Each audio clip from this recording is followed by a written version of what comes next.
पुण्यातील पोरशे अपघात प्रकरणी पुणे युवक काँग्रेसनं राज्यस्तरीय निबंध स्पर्धा भरवली आहे आणि या स्पर्धेमध्ये पहिलं बक्षीस 11,111 रुपये जाहीर केले गेले।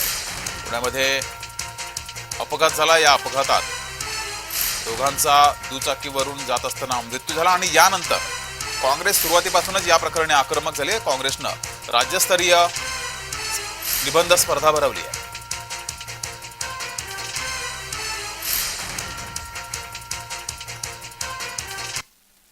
गृहमंत्र्यांना सगळ्या गोष्टी माहिती आहेत, पोलिसांना या सगळ्या गोष्टी माहिती आहेत, म्हणजे का करत नाही का वाट बघतात अजून काही लोक मेले पाहिजे, तरुण मेले पाहिजेत आणि पुण्याचं वाटोळं झालं पाहिजे याची वाट बघतात का? तर ती वाट न बघता आम्ही सगळे रस्त्यावर उतरलो। मग दादा असतील आम्ही सर्वजण आज पुणेकर म्हणून पक्ष तर आम्ही आहेच, राजकारण आज आहे उद्या नाही परवा नाही, पण पुणेकर म्हणून आम्ही कुटुंब म्हणून या प्रकरणाकडे लक्ष देतोय आणि जेणेकरून आमचं पुणे सुरक्षित झालं पण याचा आमच्या सगळ्यांचा विचार आहे। तोच विचार आम्ही लोकशाही पद्धतीने पुढे रेटणार।